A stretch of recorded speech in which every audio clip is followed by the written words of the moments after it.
नमस्कार दोस्तों, political science with आशीष में आपका स्वागत है। आज हम सब एक नए वीडियो के माध्यम से एंशिएंट इंडियन पॉलिटिकल थॉट में कौटिल्य के द्वारा बताए गए सिद्धांत सप्तांगा थ्योरी को समझते हैं। दोस्तों, जैसा कि हम लोगों को पता है कि कौटिल्य है वो भारतीय राजनीतिक चिंतन के गुरु के तौर पर जाने जाते हैं, जो प्राचीन भारत में एक महान दार्शनिक हुआ करते थे। दोस्तों, अगर हम लोग इनकी बात करें तो ये चंद्रगुप्त मौर्य के गुरु एवं उनके साम्राज्य के प्राइम मिनिस्टर भी थे। He was known as prime minister cum teacher of Chandragupta Maurya.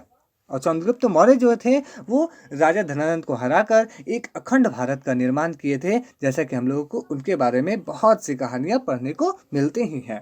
दोस्तों, अगर हम बात करें तो कौटिल्य को आज तक पढ़ा क्यों गया, तो दोस्तों ये अपनी एक पुस्तक लिखे थे जिसका नाम अर्थशास्त्र है, जिसे साइंस ऑफ पॉलिटी कहा जाता है। दोस्तों, अजीब बात यह है कि ये पुस्तक बीच में खो गई थी, जिसका पता किसी को नहीं चल पा रहा था। लेकिन इस पुस्तक को सन 1905 में एक व्यक्ति के द्वारा खोजा गया, जिस व्यक्ति का नाम आर समर शास्त्री था, और उन्होंने इस पुस्तक को एक खुदाई के दौरान खोजा था।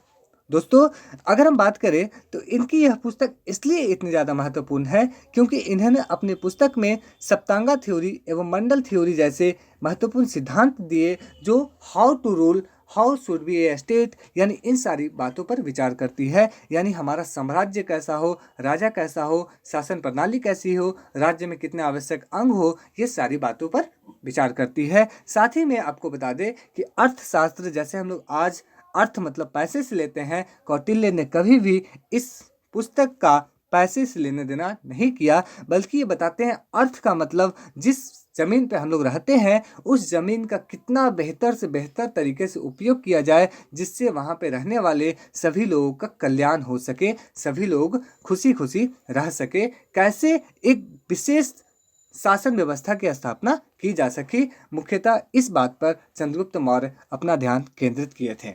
तो इस पर जो मंडल थ्योरी है, इसे हम लोग आने वाले नेक्स्ट वीडियो में समझेंगे, लेकिन इस वीडियो में हम लोग सप्तांगा थ्योरी को समझते हैं। दोस्तों, शुरू करते हैं। सप्तांग, अगर इस वर्ड के हम लोग संधि विच्छेद करें तो सप्त यानी सात, अंग मतलब पार्ट, यानी 7 पार्ट्स जैसा कोई सिद्धांत। यानी कि ये बताते हैं कि राज्य में 7 आवश्यक अंग होते हैं। ये बताते हैं कि जिस तरह से एक संपूर्ण मानव शरीर की कल्पना उसके विभिन्न अंगों के मेल से ही की जा सकती है, जैसे एक संपूर्ण मानव शरीर की कल्पना उसके आँख, नाक, पैर, हाथ, गला, ये सभी के मिलने से ही की जा सकती है, ठीक उसी प्रकार एक संपूर्ण राज्य की कल्पना उसके 7 आवश्यक अंगों के मिलने से ही की जा सकती है। और ये 7 आवश्यक अंग राज्य से बाहर कभी भी एग्जिस्ट नहीं कर सकते, ऐसा कौटिल्य कहते हैं। अब हम लोग बात करते हैं तो बताते हैं, Kautilya compared each part of the state with significant body organs. यानी कि कौटिल्य जो है वो राज्य के तमाम 7 अंगों का जो तुलना व्यक्ति के शरीर के अंगों से किए हैं। इसके पीछे भी एक डिफरेंट लॉजिक है जिसे हम लोग आगे समझते हैं। तो ये बताते हैं this 7 organs can't exist outside the state, और बताते हैं कि ये जो हमारा अर्थशास्त्र है वो मेनली जो फोकस्ड है वो स्टेट क्राफ्ट यानी how to rule and security of the state पे है। चलिए अब हम लोग सप्तांगा थ्योरी को एक विशेष फोटो से समझते हैं और ये जानते हैं कि उनके सप्तांगा थ्योरी का असली मतलब क्या है। दोस्तों, कौटिल्य का जो सप्तांग सिद्धांत है, यानी कि राज्य के 7 अंग, सबसे पहले वो सबसे महत्वपूर्ण मानते हैं वह है स्वामी, जिसकी की तुलना वो सिर से करते हैं, यानी हेड से करते हैं। अगर हम अपनी शरीर की बात करें तो शरीर में सबसे ज़्यादा महत्वपूर्ण वो कौन सा पार्ट है जो पूरे शरीर को चलाता है, तो वो निश्चित ही हमारा सिर होगा, निश्चित ही हमारा हेड होगा। ठीक उसी प्रकार कौटिल्य भी स्वामी को सबसे महत्वपूर्ण मानते हुए उसकी तुलना सिर से किए हैं। दोस्तों, बताते हैं कि स्वामी जो है वो राज्य का सबसे प्रधान अंग है, जो राज्य में आदेश देता है एवं शासन का संचालन करता है। वो बताते हैं कि राजा हमेशा उसी व्यक्ति को बनना चाहिए जिसके अंदर में विनय, विवेक, शास्त्र ज्ञान एवं वो लोमड़ी की भांति चालाक एवं शेर की भांति तेज हो। साथ ही में वो बताते हैं कि जो राजा होनी चाहिए उसके अंदर में दूरदृष्टि होनी चाहिए, वो शत्रु की पहचान पल भर में कर सके। साथ ही में वो राजा को हिदायत देते हैं कि वे कभी भी लोभ, मोह, लालच ये सब बातों में ना फंसे। तो इस तरह बताते हैं कि स्वामी जो है, राजा जो है, वो सिर की भांति है जो सबसे महत्वपूर्ण अंग है। इसके बाद वो बताते हैं दूसरा आमत्य यानी कि मंत्री यानी कि प्राइम मिनिस्टर। तो आमत्य की तुलना वो आंख से करते हैं। आंख से क्यों? जिस तरह से हमें हमारी आंख अपने आसपास घटित होने वाली सारी चीज़ों से हमें रूबरू करवाती है, ठीक उसी प्रकार मंत्री भी उस राज्य का एक ऐसा भाग होगा, एक अंग ऐसा होगा जो तमाम कार्यविधियों पर अपनी नज़र बनाए रखेगा। वो बताते हैं कि जो आमत्य है वो राजा की विशेष सलाहकार होंगे, जिसके सलाह के बिना राजा कोई भी काम नहीं करेंगे। वो बताते हैं कि जो आमत्य है उसे सदैव ही राजा के प्रति निष्ठावान होना चाहिए, उसे दूरदृष्टि होनी चाहिए, उसमें मतलब दूर की सोच वाली विचार होनी चाहिए। साथ ही में जो आमत्य है वो बुद्धिमान होनी चाहिए, और मुख्यतः जो आमत्य है वो ब्राह्मण से ही होनी चाहिए, क्योंकि ब्राह्मण में ऐसा माना जाता है कि ईश्वर के द्वारा दिया गया एक बुद्धि विवेक की भावना बहुत ज़्यादा होती है। ये बताते हैं कि राज्य में कितने मंत्री होंगे इसकी संख्या फिक्स नहीं है। राजा आवश्यकता अनुसार अपने मंत्रियों की संख्या घटा बढ़ा अवश्य ही सकते हैं। इसके बाद जो तीसरा जो महत्वपूर्ण अंग है वह है मित्र। वो मित्र की तुलना जो है वो कान से करते हैं, और ये बताते हैं कि जिस तरह से कान हमारे ऊपर आने वाले संकट की भनक करवाती है, हमें रूबरू करवाती है, उसी प्रकार मित्र जो किसी दूसरे राज्य के होंगे वह हमें विदेश से होने वाले आक्रमण से हमें तुरंत ही रूबरू करवाएंगे।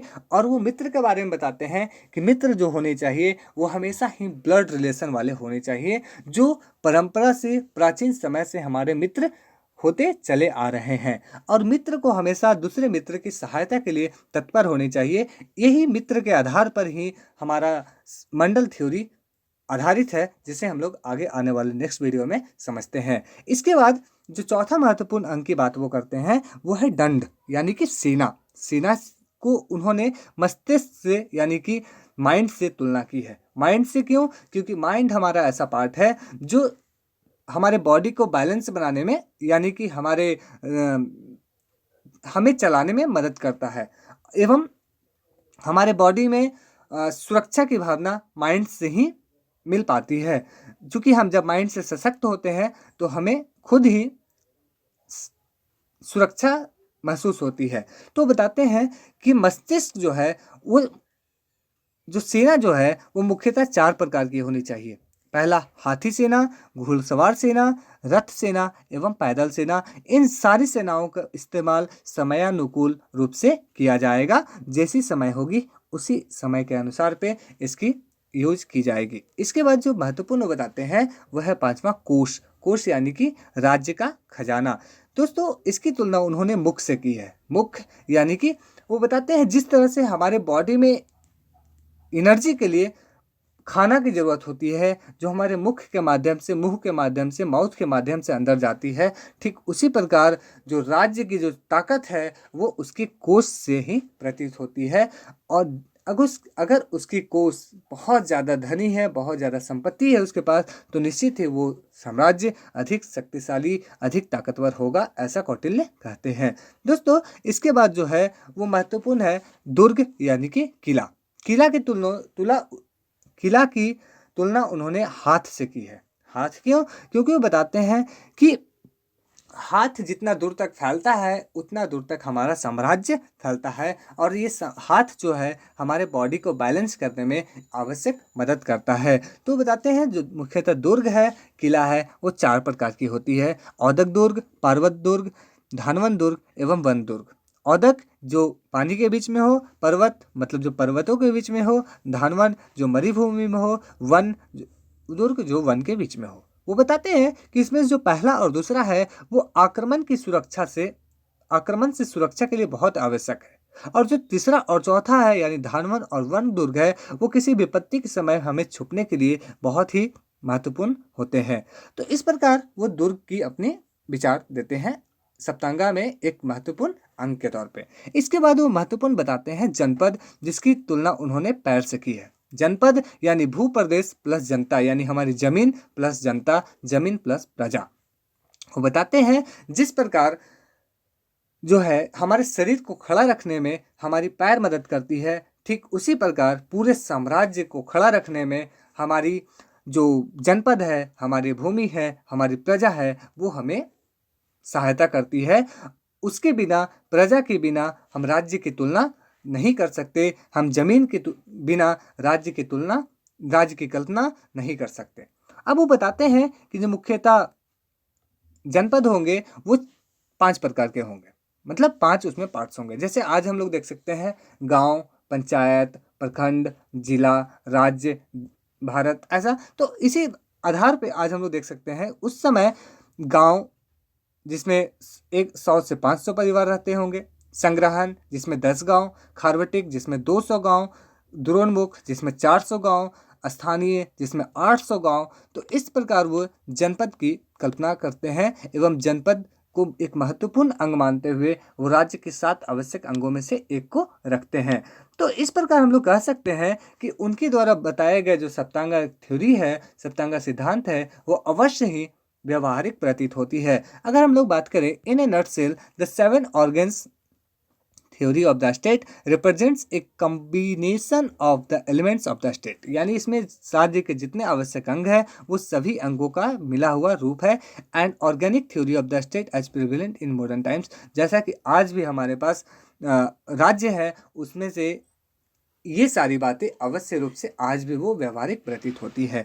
तो उम्मीद है दोस्तों आपको ये सारी बातें बहुत अच्छे से समझ में आई होगी। अगर आपको ये सारी बातें समझ में आई तो लाइक, शेयर एंड सब्सक्राइब करना ना भूलें, अपने दोस्तों के साथ अवश्य शेयर करें। फिर मिलते हैं नेक्स्ट वीडियो में, तब तक के लिए धन्यवाद। जय हिंद।